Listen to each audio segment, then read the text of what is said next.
Well, hello, Book Marketing Pro Academy. I apologize that I am a wee bit late today.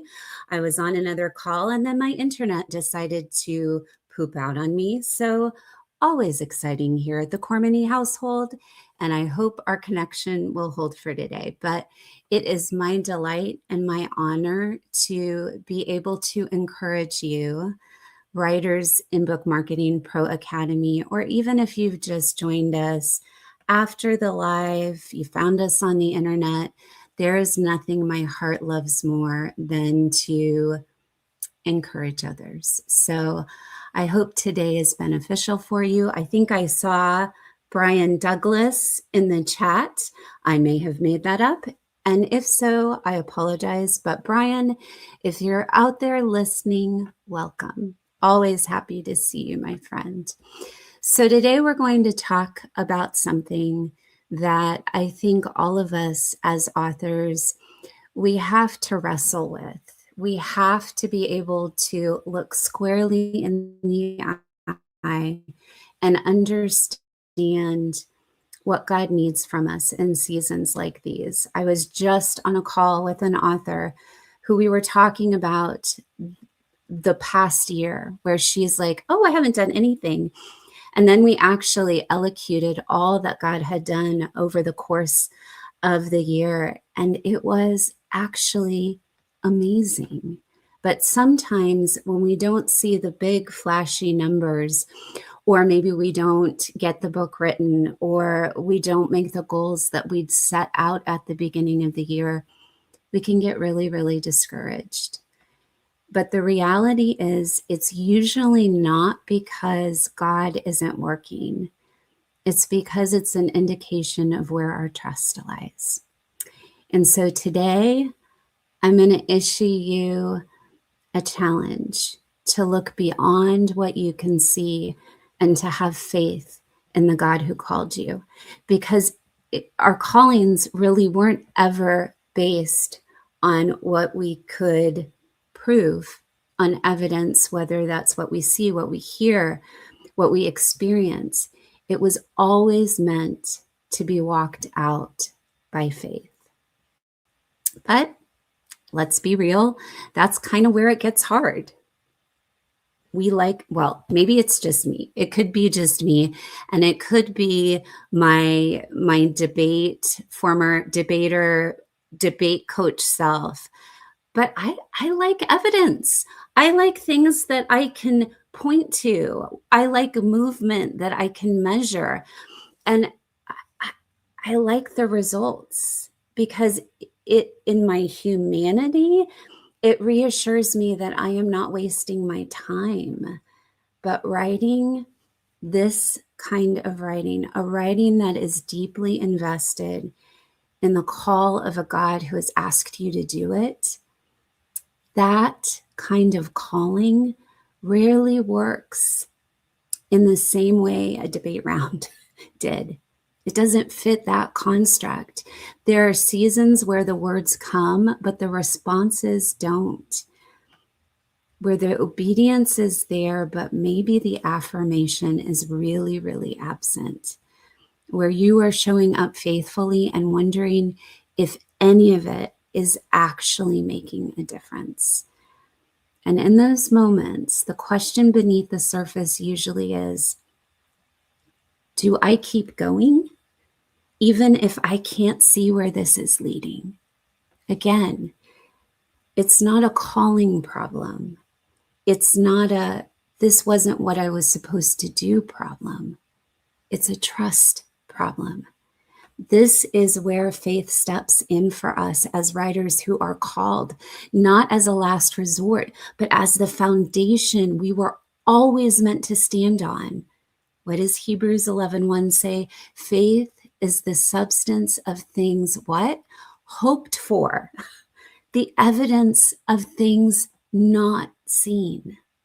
Not seen, which means by very definition, faith will often ask you to keep moving, even when there is no evidence visibly present.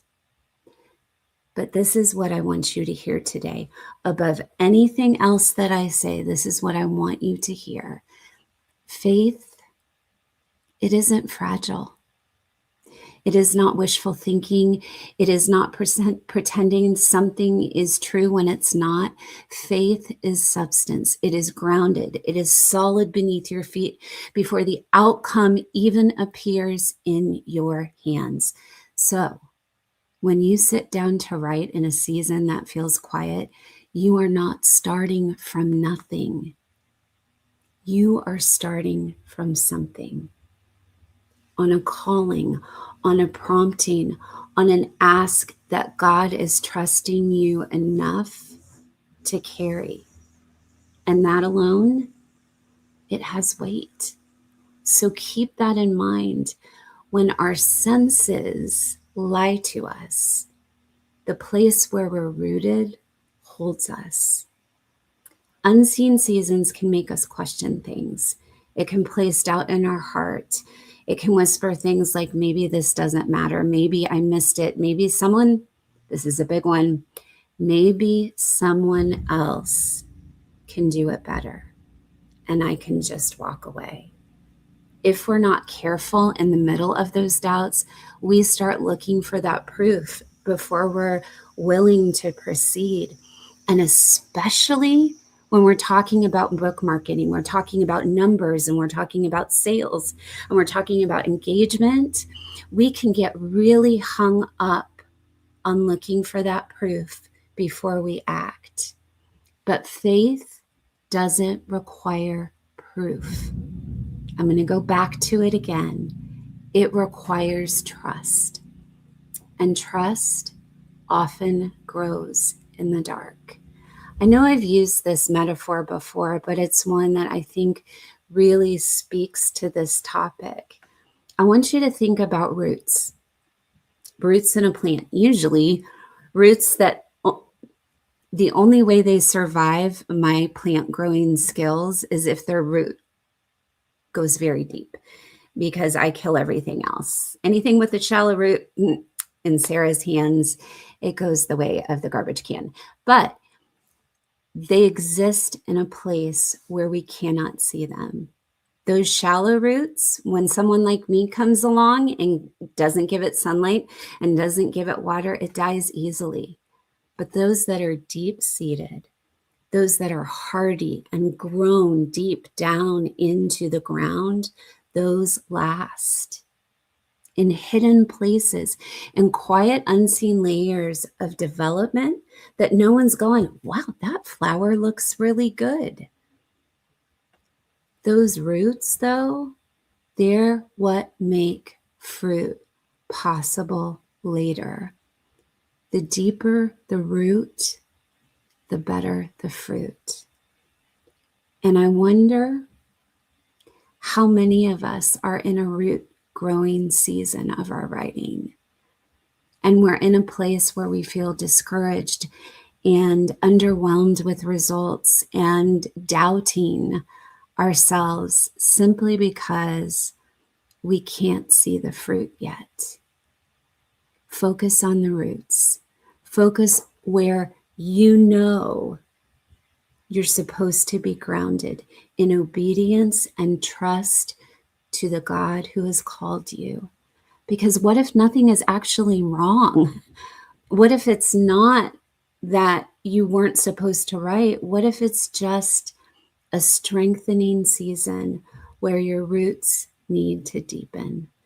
What if God is doing the absolute deepest work in you before he does his most visible work through you?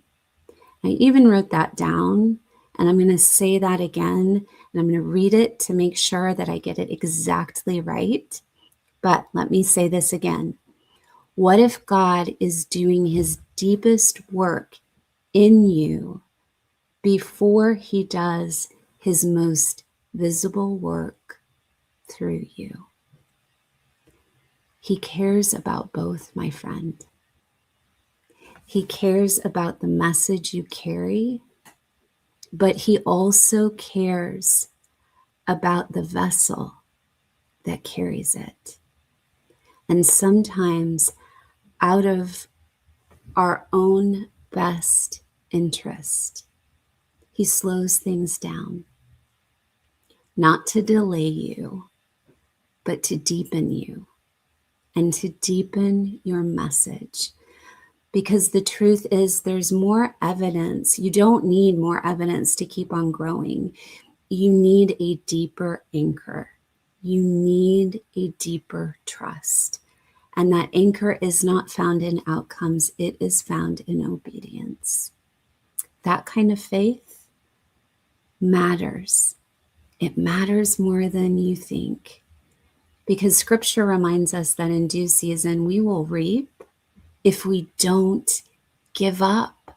Not if we figure it all out, not if we force the outcome, not if we gain instant traction and the numbers look beautiful, but if we remain, if we persevere, if we keep pressing forward.